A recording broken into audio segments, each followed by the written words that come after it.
नमस्कार, मैं हूं हरीश अरोड़ा और आप देख रहे हैं हरियाणा अपडेट। देश में खाने पीने की चीजों में मिलावट का जहर अब आम आदमी की थाली तक पहुंच चुका है। दूध, घी, मसाले, तेल, मिठाई, शायद ही कोई ऐसी चीज बची हो जिस पर मिलावट का साया न हो। अब इस मुद्दे ने राष्ट्रीय स्तर पर राजनीतिक और जन स्वास्थ्य बहस का रूप ले लिया है। हाल ही में संसद के भीतर आम आदमी पार्टी सांसद राघव चड्ढा ने इस मुद्दे को बड़ी जोर शोर से उठाया है। देखिए राघव चड्ढा का ये वीडियो देखिए, उन्होंने क्या संसद के अंदर कहा है। सेहत से जुड़ा हुआ है खाने में खतरनाक मिलावट का मुद्दा, फूड अडल्ट्रेशन का। सर, बाजार में प्योरिटी का लेबल लगाकर, फर्जी लेबल लगाकर खुलेआम जहर बेचा जा रहा है। दूध, मसाले, edible oils, package food, beverages, सब में unsafe additives, harmful chemical, high saturated fat, sugar और सॉल्ट डालकर मिसलीडिंग न्यूट्रिशनल क्लेम्स के साथ कि ये सेहत के लिए अच्छे हैं, एनर्जी बूस्टिंग है, बेचा जा रहा है। सर, हालात ये हैं कि आप दूध खरीदिए तो उसमें यूरिया मिलता है, सब्जियां खरीदें उसमें ऑक्सीटोसिन है, पनीर के अंदर स्टार्च और कॉस्टिक सोडा है, आइसक्रीम में डिटर्जेंट पाउडर मिलता है, फ्रूट जूस में सिंथेटिक फ्लेवर और आर्टिफिशियल कलर, एडिबल ऑयल में मशीन ऑयल, गरम मसालों में ईंट का पाउडर और लकड़ी का चूरा, चाय में सिंथेटिक कलर, चिकन और पोल्ट्री आइटम में एनाबॉलिक स्टेरॉइड्स, शहद में शुगर सिरप और येलो डाई, यहां तक कि देसी घी में जो मिठाई बननी चाहिए वो भी वेजिटेबल ऑयल और वनस्पति से बनती है।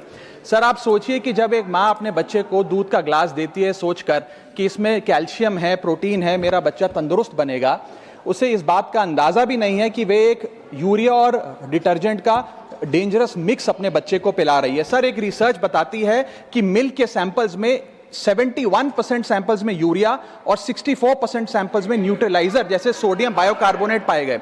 सर, इतना तो देश में मिल्क का प्रोडक्शन नहीं है जितना इस देश में दूध बेचा जा रहा है। सर, दवाइयों पे आ जाए, वेजिटेबल्स पे आइए सर। सब्जियों जिनको हम सेहत का भंडार समझकर खरीदते हैं, उसे ऑक्सीटोसिन का इंजेक्शन लगाकर फ्रेश, हरा भरा और उसकी ग्रोथ को एक्सेलरेट कर कर बेचा जाता है।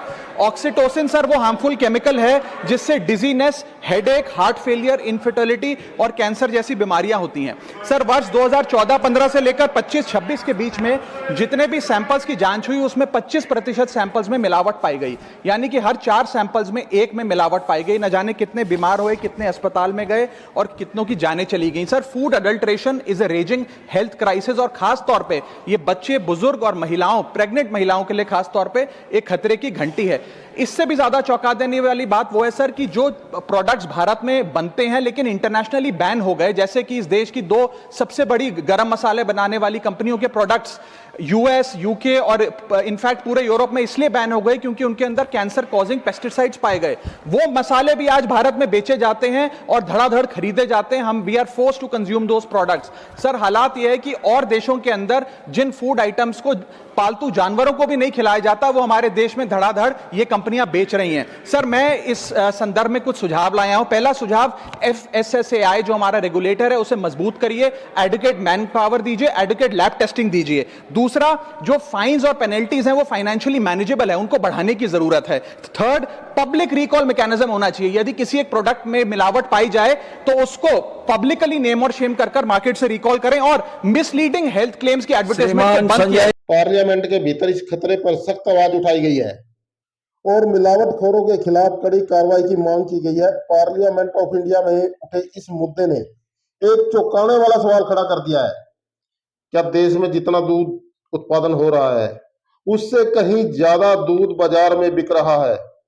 अगर उत्पादन कम है और बिक्री ज्यादा है तो साफ सवाल उठता है कि अतिरिक्त दूध है, आखिर वो आ कहां से रहा है? विशेषज्ञों का कहना है कि सिंथेटिक दूध, केमिकल मिलाकर तैयार नकली दूध और यूरिया व डिटर्जेंट से बने मिश्रण अब बाजार में खुलेआम बिक रहे हैं। स्थिति इतनी गंभीर है कि मिलावटी खाद्य पदार्थों के कारण बच्चों, बुजुर्गों और युवाओं में पेट, लीवर और किडनी से जुड़ी गंभीर बीमारियां तेजी से बढ़ रही है। इंडिया जैसे विशाल देश में खाद्य सुरक्षा सवाल अब सिर्फ सेहत का नहीं बल्कि कानून व्यवस्था का मुद्दा बन चुका है। सबसे बड़ी चिंता यह है कि मिलावट का धंधा करने वाले लोग मामूली जुर्माना देकर या छोटी सी सजा काटकर फिर उसी कारोबार में लौट आते हैं। यानी जनता की सेहत से खिलवाड़ करने वालों के मन में कानून का कोई डर नहीं है। अब मांग उठ रही है कि मिलावट को साधारण अपराध की श्रेणी में नहीं बल्कि गैर जमानती और कड़ी सजा के अपराध वाली श्रेणी में रखा जाए। फूड सेफ्टी जांच की तेज की जाए, फूड सेफ्टी जांच को तेज किया जाए, छापेमारी बढ़े और दोषियों की संपत्ति तक जब्त करने का कानून बने। सवाल साफ है, क्या आम आदमी की थाली सुरक्षित है? क्या सरकार और एजेंसियां मिलावट के इस जाल को तोड़ पाएंगी, या फिर लोग हर दिन जहर खाकर बीमार पड़ते रहेंगे? अब वक्त आ गया है कि मिलावटखोरों को सख्त संदेश दिया जाए। लाभ कमाने के लिए जनता की जान से खेलने की कीमत बहुत भारी पड़ेगी। देश की सेहत से समझौता अब और नहीं। इस पर आपकी क्या राय है? कमेंट बॉक्स में जरूर लिखें और बने रहे हमारे साथ, देखते रहे बिना ब्रेक हरियाणा अपडेट। मिलेंगे फिर किसी नई अपडेट के साथ।